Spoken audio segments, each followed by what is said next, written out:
그랄TV 가족 여러분 안녕하십니까. 2025년 2월 17일 월요일 저녁입니다. 오늘도 박현식 작가가 귀래 일기라는 그 소설 속에 최영숙 씨가 쓴 일기 한 편을 지금 가지고 장편 소설을 썼잖아요. 그 속에서 새어머니라는 주제를 가지고 일기 한 편 읽어보도록 하겠습니다. 최영숙의 일기를 박현식 작가가 각색해서 귀래일기라는 소설로 만든 거예요. 짤막짤막하게 단편처럼 이렇게 쭉 이어져 왔는데 이게 다 그분의 일기를 엮어놓은 거죠. 자, 새어머니. 이제 아들을 못 낳는 최영숙의 어머니 때문에 최영숙에게 남동생이 이제 생기는 그런 어떤 수단으로 새 엄마를 얻어들이는 그런 대목 같아요. 봄꽃이 여물어 가고 있었다. 영숙은 둔덕에 앉아 턱을 괴고 먼 곳을 바라봤다. 마음 한구석이 구멍이 생긴 듯이 허전했다. 아무리 가슴을 추슬러도 메워지지 않았다. 영숙에게는 막내만 동생으로 남았다. 그간 태어났던 동생들은 모두 하늘나라로 떠났다. 옛날엔 아이들이 이렇게 미리 다 하늘나라로 갔어요. 홍역 앓다가 죽고 잔병치레 하다 죽고. 게다가 아버지가 그토록 바라던 아들은 없었다. 결국 아버지는 새어머니를 들이기로 작정했다. 옛날엔 대를 잇지 못하면 큰일 나는 줄 알고 조상들에게 면목이 없다고 이렇게 새 여자를 얻어서라도 아들을 낳았던 시대죠.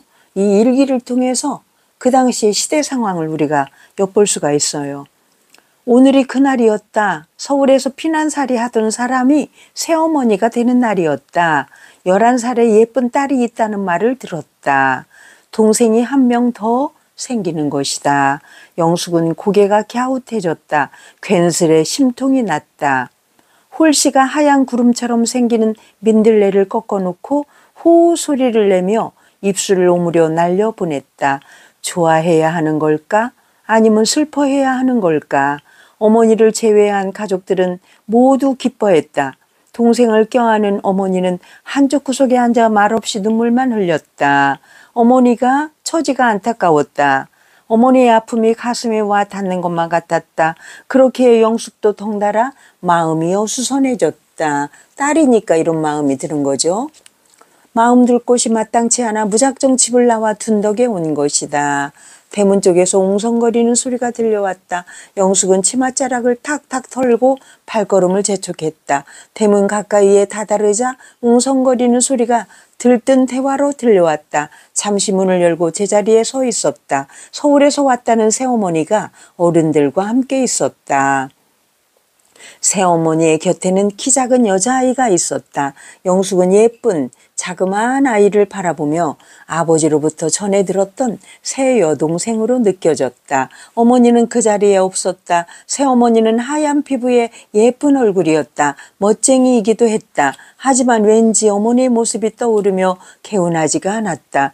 저런 분이 나의 어머니라니. 기쁘지 않다는 건 거짓이겠지. 그런데 서울에서 오신 분이 이 시골 생활을 잘 하실 수 있을까?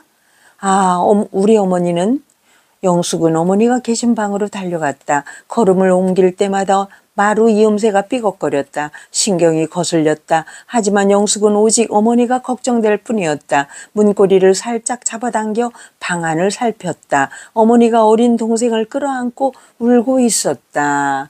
참, 이게 참 어떤 상황인지 여러분 아시겠지요? 영숙은 방으로 들어가 위로하고 싶었다. 하지만 어떻게 해야 좋을지 떠오르지 않았다. 영숙은 어머니의 아픔을 알 것 같기도 하고 모르는 것 같기도 했다. 영숙아 뭐하니? 이리 와 보렴.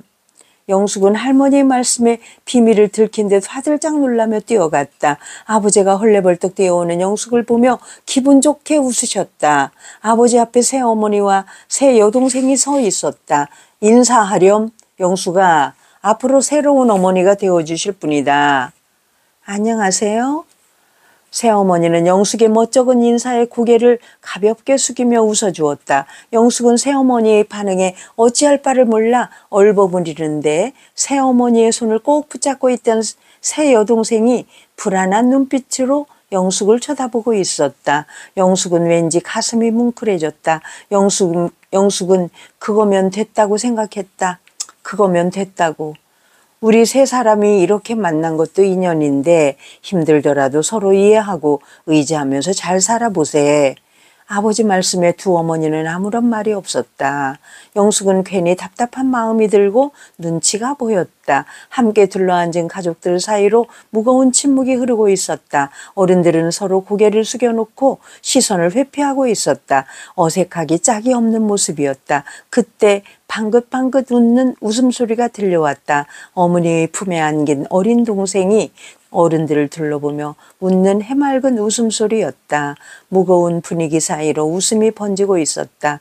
새봄이 찾아왔다. 새어머니는 그리도 바라던 아들을 낳았다. 영숙은 예쁜 남동생을 보며 이제 다 되었다고 생각했다. 가족들이 지고 있던 짐을 내려놓을 수 있게 되었다고. 이렇게 영숙의 어린 시간은 지나가고 있었다. 이 어린아이가 겪지 않아도 될 일을 이렇게 겪으면서 어린 시절을 보냈네요. 남동생을 자기 어머니가 낳지 못하는 바람에 새어머니를 기리는 것, 참 오늘날 우리들의 문화에 비추어 보면 참 말도 안 되는 일이 이 당시에는 자연스럽게 벌어졌었어요. 여러분, 이 일기를 통해서 당시의 생활 모습을 우리가 그대로 엿볼 수가 있어서 좋은 자료가 됩니다. 그랄TV 윤석기였습니다. 감사합니다.